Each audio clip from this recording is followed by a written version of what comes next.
Thank you all for coming as well. Thank you for Kim for creating and starting off this incredible series of events. As Kim said, my name is Abby. My pronouns are she, her. This is where you can follow me on most platforms, Twitter, GitHub, whatever else. I'm here to talk to you about culture. Specifically culture in the technology industry. I work as a software engineer. I have been working as one since about 2015. That's gone off. I think that we definitely have some problems in the technology industry, as I think we're all aware. I think that's possibly the reason why so many of us are here. And I wanted to, I think it started off sort of for my own understanding, trying to get an understanding of what I think some of the problems in technology are, in technology culture, and how in a kind of small way, and I suppose my little bubble, ways of addressing that, and sort of active ways of addressing that I might be able to share with you. So, to start off with, I wanted to get some of your ideas, maybe by just show of hands or shout something out. What do people think of when we think of technology culture? Shit show. Thank you, Kim. That was my next slide. Anyone else? Any particular words that come to mind when you think of tech? Entitled. Entitled. Okay, fantastic. Any more? White. White. Fantastic. Thank you very much. I was going to be the one to say it. Sorry. Clueless. Clueless. Fantastic. I should have put some clueless gifts. I realised actually shortly before I think sort of pitching or writing the abstract for this talk that I think I talk about, and I was dissatisfied with technology culture in a very kind of abstract way, and I didn't actually understand what it was. Like any normal kind of software engineer, I just Googled it. And this is what some random business dictionary came up with as I suppose the definition. There are a ton of definitions on the internet. Don't try and Google organisational culture for the love of God. This is the one that seemed to make the most sense to me, and I think kind of resonated. So I'm not going to read it out. If you want me to read it out, just wave and there'll be a ton of these quotes and things on the screen, which I'm not going to read out immediately. If you would like me to, raise your hand and I'll read it out. I wanted to focus this talk, though, on the values and behaviours that contribute to this kind of toxic culture that we find ourselves in. This particular definition came there's a place called the Katzenbach Centre. I'm not entirely sure how to pronounce, but they're a consultancy that specialises in cultural change, led by a white dude, go figure. So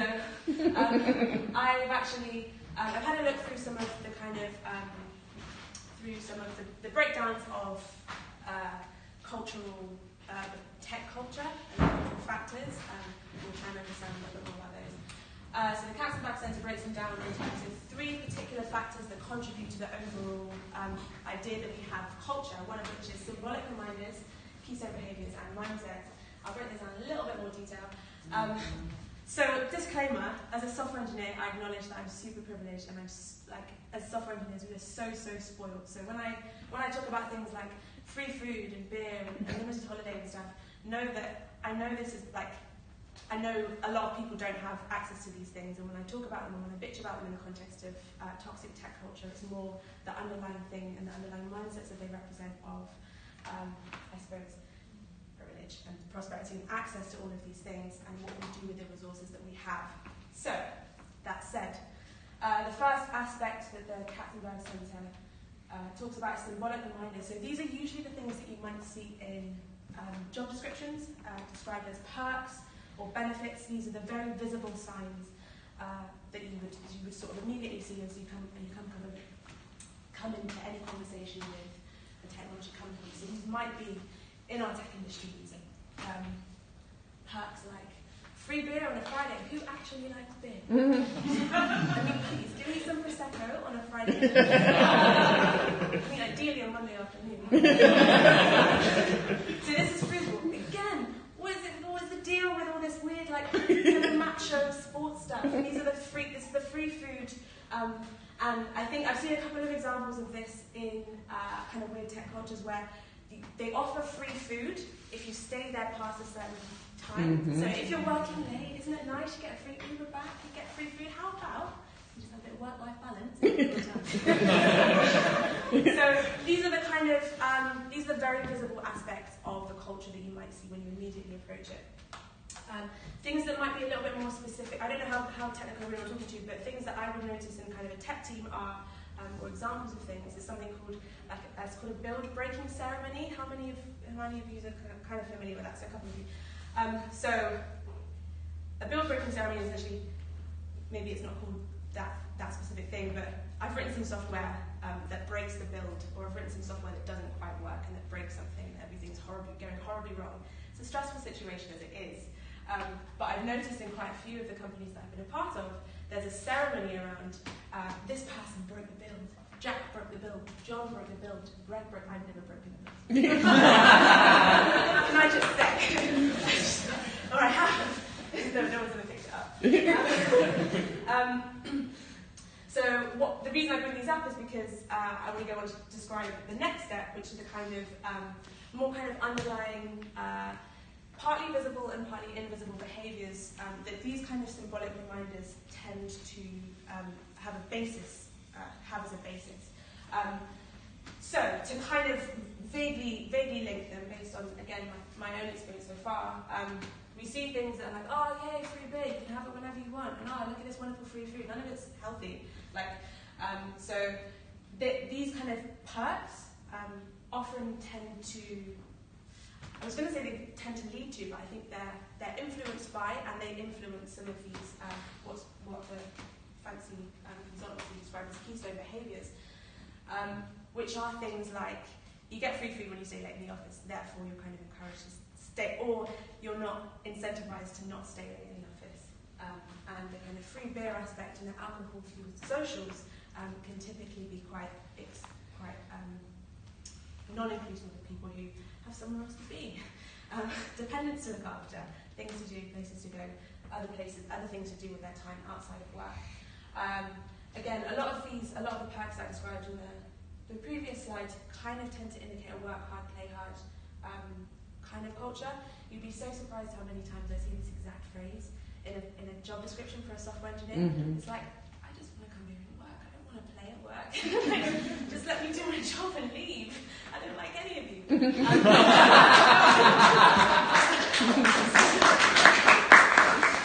So I've just quit my job. So I'm now a solo kind of remote contractor. I'm just in my little space. I define my own culture. So this is how this is going down.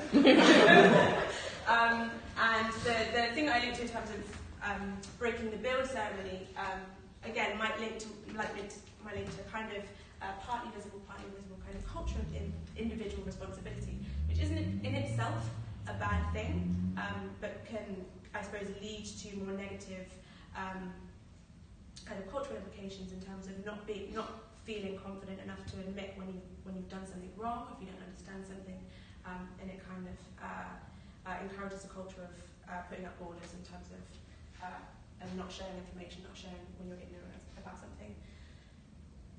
That's everything I wanted to say on that. The third aspect of this was mindset. So I think if we think of these in terms of the symbolic reminders, the keystone behaviours, and the mindsets as a kind of most visible to least visible, and I suppose mindsets are the kind of underlying. These are the things that we think of when we have this vague notion of a culture. It's this organisation's really open, or this organisation's very competitive, or this organisation is it's a tech-bro environment, which I think I've definitely seen a lot of. I want to talk about a couple of these in particular. So presenteeism, I think, is something that I've seen in both tech culture and non-tech culture. I used to work in events and marketing, and I've definitely seen in a lot of sort of particularly office spaces, and where you have a lot of staff, and you might have a lot of bureaucracy. There's often maybe a pattern or a mindset of presenteeism, which is how long can I be in the office for? How many people will see me present in the office in order to make it seem like I'm doing my job? And I think there are a ton of studies that actually indicate that presenteeism is kind of inherently like toxic culture and mindset to have as part of an organisation, because it's essentially everything that you're putting on the surface. It's concerned with the outward, what's visible on the outside, rather than actually whether you are contributing anything to the organisation, whether you are actually doing your work. And it kind of indicates a lack of trust, a lack of transparency, a lack of metrics, and actually understanding, okay, well, are people actually delivering, in terms of the culture, in terms of their work, value to the organisation. And then lastly, gatekeeping. So I think I say when I joke about things like beer, foosball, and not even free food, like build breaker ceremonies. I think at the most extreme, these can kind of turn into gatekeeping. Not turn into. I think at the most extreme, they can sort of form a barrier to people that I joke about. But I don't like beer.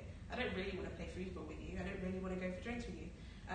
So why is it that actually that's part of the culture, that in order for me to become involved in your company and feel like I'm actually contributing, I have to partake in these strange and kind of arbitrary. I mean, obviously we know they're not strange and we know they're not arbitrary. They're like their basis is in like, we'll go into that later. These kind of routines and these strange cultural things. That's all I want to say on that. Cultural fit. So, first of all, I actually think this kind of semi-ironic here in my slides to start off with, because the only time in which I've heard the term cultural fit used is when someone's about to get fired. And usually it's someone of colour or someone that's already kind of marginalised. And it's, they weren't quite cultural fit. And actually I then realised I should have taken the quotation marks off. Because I then realised that actually the context of this talk, in the context of finding and understanding the things that you don't like about that you may not like about the current culture, versus how you can make improvements to your own situation, your own culture. Actually, I will be talking about cultural fit. So when I talk about the previous examples of keystone behaviours, the other thing I said, and mindset. None of these are inherently bad things, right? You might see some of these things, you might see them you might be familiar with them in your workplace. Some of them you might be perfectly comfortable with as part of your culture, and that may in some sense help you to feel more included or to help you do your job. That's absolutely fine. None of these things are inherently bad. What I'm saying is that there's kind of a proliferation of these patterns that we see and these cultural features that we see throughout the tech industry that unfortunately veer towards a cultural fit, but a cultural fit for typically cis hetero white guy that's able-bodied, that's neurotypical, and that doesn't have kids or doesn't have dependents to look after. So when I talk about cultural fit from here on, it's not because I'm about to fire any of you, but it's about finding a cultural fit that works for you and trying to adjust and adapt to your environment, or not even adjust your environment. I think that's a lot of energy to put into a space that's not yours, or that wasn't built around you, or to find somewhere where you can be a good cultural fit. So, again, I mentioned that typically the kind of tech industry is a cultural fit for the majority demographic that we see today, kind of tech bros, if you will, in shorthand. And I think it's important to outline the benefits of cultural fit, because I feel like that's something that we should all aspire to, right? This isn't something that we can just sit in our environment and be like, okay, well, this environment wasn't made for me, so I'm just going to have to deal with it. And I think there's a ton of thing about research about context switching and not bringing your full self to work and actually not being able to contribute as much as you can do because you don't feel like you're in a culture, you're in a space that's made for you. So I wanted to outline, before I go on to say how you can do this, the benefits of a good cultural fit, including health and well-being. You can perform better at your job. Obviously, from a kind of corporate-y perspective, employee retention. Obviously, you're not going to leave a job as a pain for you to have to look for other jobs.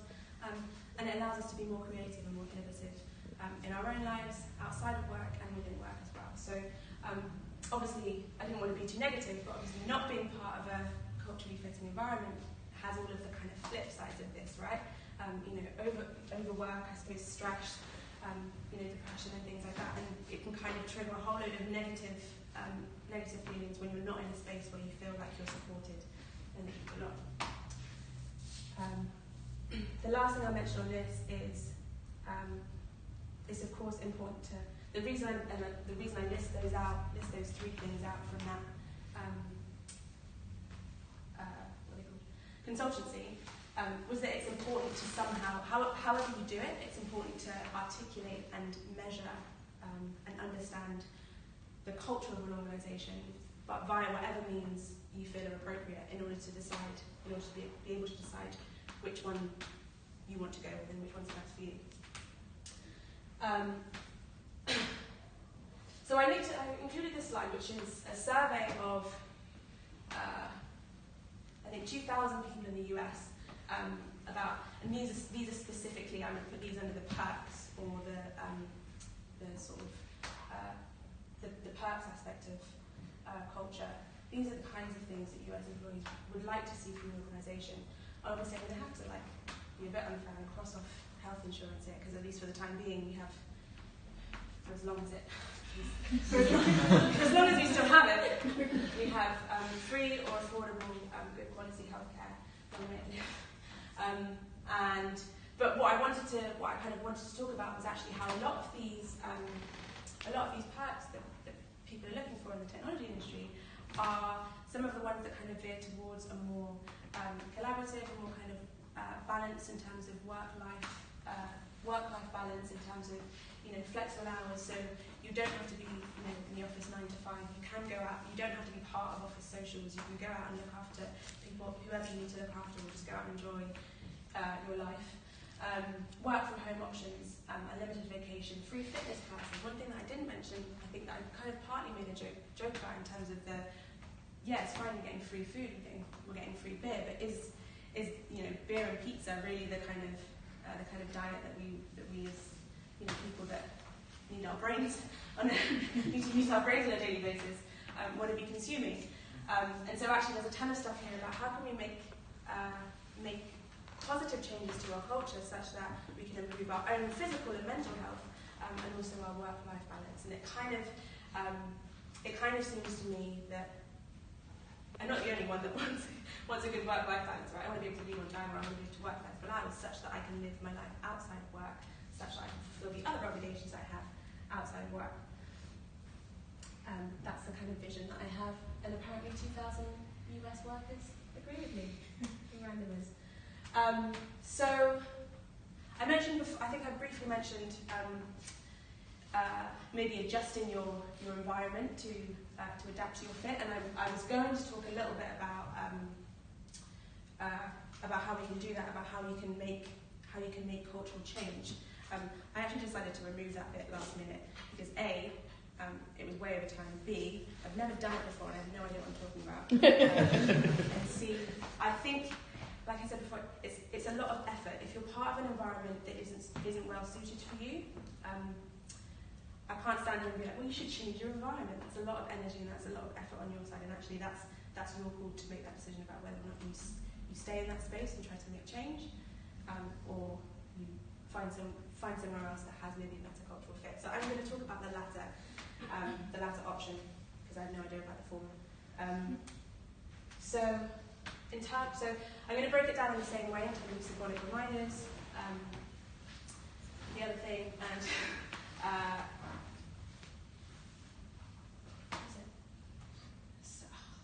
keystone behaviours and mindsets. I should really just have those posted. So symbolic reminders, again, very visible. These can be seen, typically job descriptions. You can find out about these things in recruiter kind of discussions or initial discussions with people in the company that you're interested in, and office tours if you go there as part of an interview, if you're in the physical office.